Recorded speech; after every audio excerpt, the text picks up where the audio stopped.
गुरु प्यारी साथ संगत जी, आप सभी को राधा स्वामी जी। संगत जी, अगर आपको भी गुरु घर के लंगर खाने का मौका मिलता है तो अपने आप को आप किस्मत वाला समझिए। लेकिन क्योंकि हर कोई ऐसा नहीं होता है जिनकी किस्मत में गुरु घर का लंगर हो, फिर भी लोग पता नहीं क्यों लंगर की बेअदबी करते हैं। एक तो किस्मत वालों को लंगर नसीब हो जाता है, ऊपर से जिनको नसीब होता है उनको तो ऊपर वाले का कोई शुक्र ही नहीं है। यह साखी एक ऐसी ही बीवी की है जिसने अपने छोटे से बच्चे से कहकर लंगर को कूड़े में फिकवा दिया, क्योंकि उसे नहीं पता था कि इसके पीछे का अंजाम क्या होगा, और उसे गुरु घर के लंगर की बिल्कुल भी अहमियत भी नहीं थी।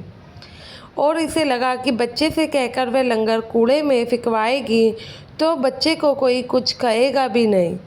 तो यह बीवी संगत जी, इस बीवी की शादी तो एक सत्संगी परिवार में हुई थी, लेकिन यह बीवी कभी भी सत्संगी नहीं बन पाई, क्योंकि इनके मायके वाले बहुत अमीर थे, जिस वजह से इनका पालन पोषण एक अमीर माहौल में हुआ था।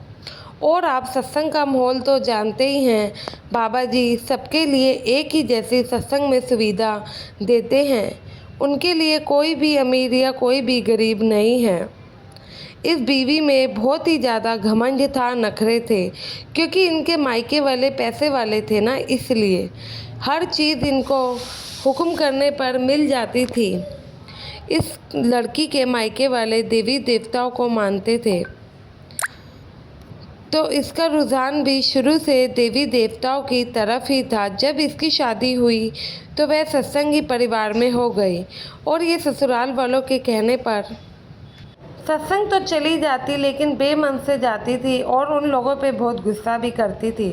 कुछ समय के बाद इस बीवी ने एक बेटे को जन्म दिया। बेटे के जन्म के 1 साल के बाद उसके पहले जन्मदिन पर इस बीवी और इसके ससुराल वालों में कहासुनी हो गई। ये चाहती थी कि मैं अपने बेटे के पहले जन्मदिन पर मंदिर जाऊंगी, और उसी दिन बाबा जी का सत्संग भी था।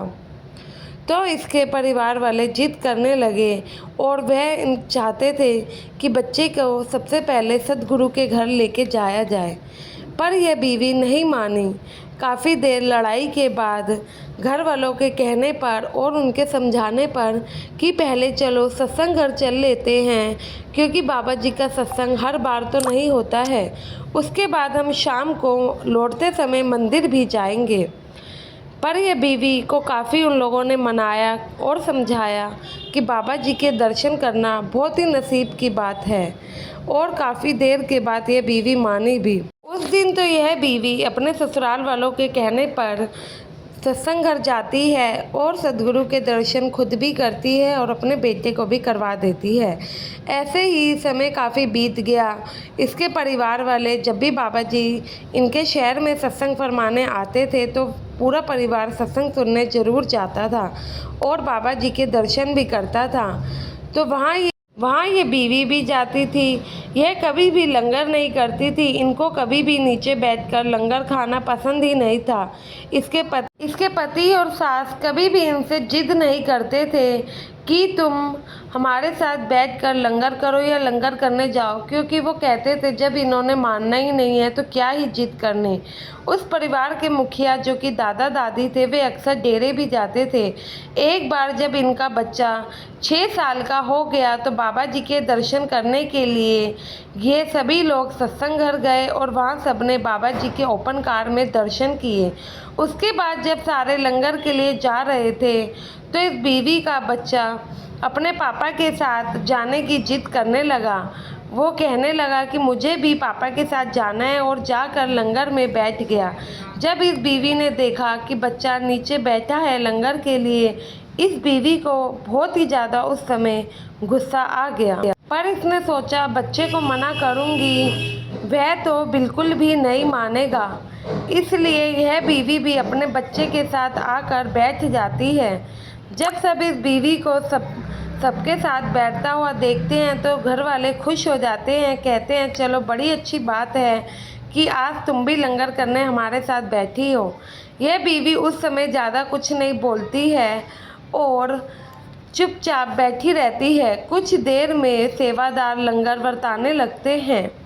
जब बीवी की थाली में लंगर बरताया जाता है तो बीवी बेमन से थोड़ा थोड़ा लंगर ले लेती है, और जब यह देखती है कि लंगर में दाल है, रोटी है, तो मुंह बना लेती है। बस रोटी के एक दो टुकड़े ही खाती है, बाकी सबकी नज़र से बचकर रोटी को अपने पास छुपा लेती है, क्योंकि इससे वो रोटी खाई नहीं जाती।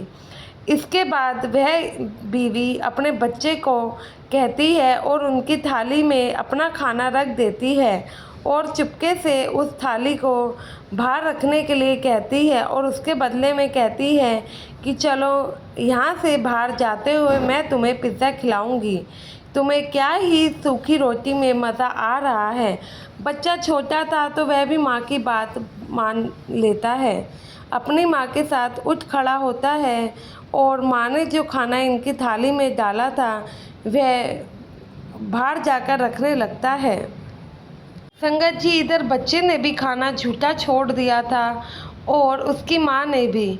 अब उसकी माँ जो कि अपने पास रोटी छुपाए हुए थी वो अपने पास ही रख लेती है, और जो बच्चे का झूठा खाना था वह दादी खुद से खा लेती है। सोचती है कि लंगर को क्या ही बर्बाद करना, अपने ही बच्चे का खाना है। जैसे कि हम हर सत्संगी, बहुत ही कम सत्संगी होंगे या फिर होगा ही नहीं जो कि लंगर को बर्बाद करता होगा, क्योंकि सत्संगियों को गुरु घर के लंगर की अहमियत बहुत ही अच्छे से पता है। यह बीवी अपने बच्चे को दूर लेकर जाती है कूड़ेदान के पास, और जो इन्होंने रोटी छुपाई थी वह बच्चे को पकड़ा देती है और उसे कूड़ेदान में फेंक देने के लिए कहती है। साथ संगत जी, बच्चे को इतनी समझ तो नहीं थी कि वह सिर्फ क्या कर रहा है क्या नहीं, क्योंकि वह तो सिर्फ और सिर्फ 6 ही साल का था। उसने अपनी माँ की बात मानी और रोटी को कूड़ेदान में फेंक दिया। इसके बाद ये बीवी वहाँ से उस जगह पहुँच जाती है जहाँ इनकी कार खड़ी थी। कुछ देर के बाद घर के बाकी लोग भी वहाँ कार के पास आ जाते हैं। रास्ते में बीवी ने अपने बच्चे को एक दुकान से पिज़्ज़ा लेकर दिया, जैसे कि बीवी ने वादा किया था। यह सब लोग उसके बाद घर आते हैं। बीवी को लगा कि रोटी को कूड़ेदान में फेंकते हुए किसी ने नहीं देखा है, लेकिन वो बाबा जी की पावर को नहीं जानती थी। उसके लिए तो बाबा जी ने एक अलग ही कुछ सोच रखा था, और वह सोचती थी बाबा जी तो ऐसे ही जो संत होते हैं आम इंसान की तरह ही है। उसको कहाँ पता था कि बाबा जी सब कुछ देख रहे हैं और हम किसकी नज़रों से बच रहे हैं। ऊपर वाला सब जानता है, जब अच्छा करता हुआ देखता है तो बुरा करते हुए भी देखता है। अभी इस बात को कुछ दिन बीते कि इस बीवी की तबीयत खराब हो गई। डॉक्टरों को दिखाया गया, लेकिन डॉक्टर भी कुछ समझ नहीं पा रहे थे आखिर इस बीवी को हुआ क्या है। इस बीवी की करनी का फल इसके बच्चे को भी भुगतना पड़ गया। इनका 6 साल का बच्चा जो पहले पढ़ाई करता था, खेलकूद करता था, लेकिन अब अचानक से वो पढ़ाई से दूर हो गया। बेवजह स्कूल ना जाने की जिद करता था और घर में किताबों को बिल्कुल भी हाथ नहीं लगाता था। बेहद ही बदतमीज़ और निहायत ही बदतमीज़, बड़ों को उल्टा जवाब देना, ये सब उस बच्चे में आ गया। उसके अंदर इतना बदलाव देखकर घर वाले सभी परेशान होने लगे। आखिर ऐसा हुआ क्या है जो ये बच्चा इतना बदल गया। इधर बीवी की तबीयत दवाइयों के बाद भी नहीं सुधर रही थी। बीवी अब ज़्यादातर समय बिस्तर पर पड़ी रहती। घर वाले नहीं समझ पा रहे थे कि आखिर ये क्या हो रहा है। इधर ये बीवी बीमार पड़ी है, उधर वह बच्चा किसी की कुछ भी सुनने को तैयार ही नहीं है। बच्चे की मम्मी उसे समझाती है कि वह पढ़ाई करे और बिना जिद किए ही स्कूल जाया करे, लेकिन उस बच्चे पर किसी की बात का कोई असर नहीं हो रहा था। जब इन सबको होते देख 2 महीने बीत गए, बीवी को अपने आप ही लगने लगा कि ये सब कहीं उस वजह से तो नहीं हो रहा जो ये गलती सत्संग घर में करके आई थी। फिर वह अपने ससुराल वालों को बताती है कि उसने गुरु के घर की रोटी को अपने बच्चे से कूड़ेदान में डलवाया था। क्योंकि संगत जी, जब हमारे साथ बुरा होता है तो हम कुछ ना कुछ सोच ही बैठते हैं कि आखिर हमने ऐसा क्या किया था जो हमारे साथ ये हो रहा है। सेम इस बीवी के साथ भी यही हुआ।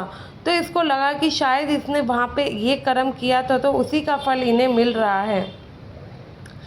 तो बीवी अपने घर वालों को जब बताती है तो घर वाले इस पर काफ़ी गुस्सा होते हैं। दिन ब दिन एक दिन ऐसा आया कि बीवी की तबीयत बहुत ही ज़्यादा ख़राब हो गई। यह सब बातें सुनकर घर वाले और उसके पति ने उसे गुस्सा तो किया, लेकिन अपनी बीमार पत्नी की ऐसी हालत देखकर उसने अपनी पत्नी को समझाया कि तुम्हें ऐसा नहीं करना चाहिए था। तुम कई बार सत्संग घर गई और तुम जानती हो कि वहाँ के एक पत्ते की भी कितनी अहमियत होती है, लेकिन तुम इस चीज़ को नहीं समझी। तुम्हें रोटी पसंद नहीं थी तो तुम मत खाती। तुम्हें आज तक हम लोगों ने जिद भी नहीं करी कि तुम लोग हमारे साथ लंगर करने बैठो। तुम अपनी मर्जी से लंगर करने बैठी, तुमसे नहीं खाई गई तो तुम हमें दे देती, लेकिन तुम्हें लंगर की ऐसे बेकदरी नहीं करनी थी। तुमने अपने इकलौते बेटे को भी अपने इस पाप का भागीदार बना दिया, जबकि उसकी इसमें कोई गलती भी नहीं थी। बीवी को बहुत पछतावा हो रहा था कि उसने क्या कर दिया।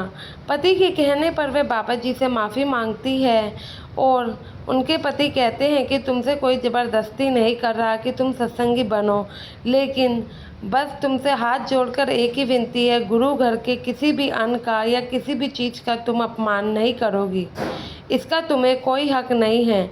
बीवी काफ़ी माफ़ी मांगने लगती है और कहती है कि मुझसे गलती हो गई, मुझे डेरे लेकर चलो, मैं वहाँ लंगर में सेवा करूँगी तो शायद सब ठीक हो जाए। मैं अपनी गलती को सुधारना चाहती हूँ। अब जो गलती हो गई मैं उसके लिए तो कुछ नहीं कर सकती। वहाँ जाकर संगत को लंगर बरताने की सेवा करूँगी तो क्या पता बाबा जी कृपा कर ही दे। बीवी के पति को ये बात सुनकर अच्छा लगा। कुछ दिन बाद बीवी अपने पति और बच्चों के साथ डेरे जाती है।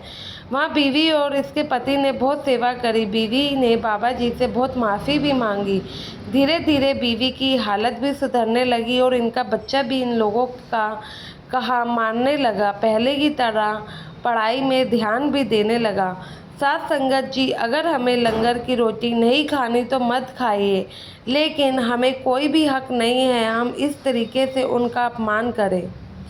लंगर जब भी आप देखें कि अगर आपको नहीं पता तो आप कभी जाके देखिएगा, कितने सेवादार रातों रातों जाग के लंगर बनाते हैं और संगत की सेवा में लगते हैं, कितनी मेहनत लगती है। अगर आपको उतना ही ले अपनी थाली में जो कि व्यर्थ ना जाए नाली में, क्यों आप किसी की मेहनत, किसी के भाव का हमें अपमान करने का कोई भी हक नहीं है। आशा है आप भी गुरु घर के लंगर की अहमियत समझेंगे और अगली बार ना खुद ही लंगर व्यर्थ करेंगे, ना किसी को करने देंगे। संगत के अपने इस चैनल को सब्सक्राइब जरूर करिएगा और कमेंट में राधा स्वामी ज़रूर लिखिए जी। गुरु प्यारी साथ संगत जी, आप सभी को राधा स्वामी जी।